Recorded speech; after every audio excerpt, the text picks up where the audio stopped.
রাত্রে মোটরসাইকেল শোভাযাত্রা সহ একেবারে শোডাউনের মাধ্যমে সন্ত্রাসী বাহিনীর মতো করে সেখানে একটা ঘুমন্ত এলাকায় সেখানে তারা ঢুকেছে।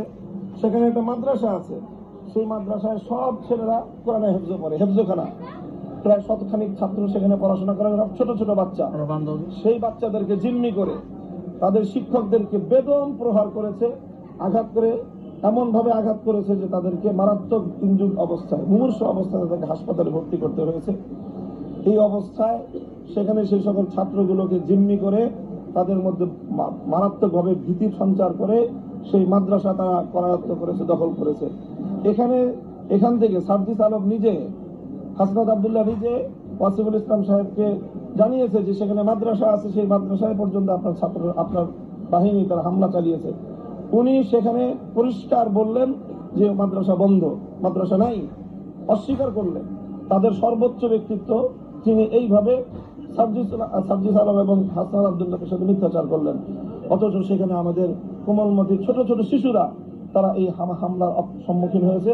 তাদের আত্মচিৎকার সেখানে ফোনে ভেসে উঠেছে। সেই আত্মচিৎকার শুনে আমরা তো দূরের কথা, বৈষম্য বিরোধী ছাত্র আন্দোলন নেতৃবৃন্দ তাদের চোখের পানি সংবরণ করতে পারেনি। সেখানে তারা এই অবস্থার মধ্যে আজ এইভাবে সেখানে আমরা হামলার সম্মুখীন হয়েছি এবং সম্পূর্ণরূপে একতরফা সন্ত্রাসী আক্রমণ হয়েছে। আমরা সংবাদ মাধ্যমগুলোর কাছে বিনীত অনুরোধ করব যে আপনারা দয়া করে এই ঘটনাটাকে দ্বিপাক্ষিক সংঘর্ষ হিসেবে আখ্যায়িত করে খুনিদেরকে আড়াল করার চেষ্টা করবেন না। প্রকৃত হামলার চিত্রটাকে আপনারা ভিন্ন কালার দেওয়ার চেষ্টা করবেন না।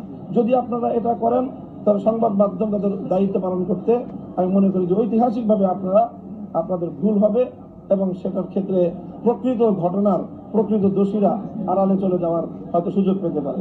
এই যে তারা আক্রমণের শিকার হলাম এবং আমাদের লোকজন যে নিহত হলো, আহত হলো, হতাহত হলো এবং এইভাবে প্রশাসনের নাকের ডগায় প্রকাশ্যে দিবালোকে রাষ্ট্রের বিরুদ্ধে সরাসরি যুদ্ধ ঘোষণা করেছে।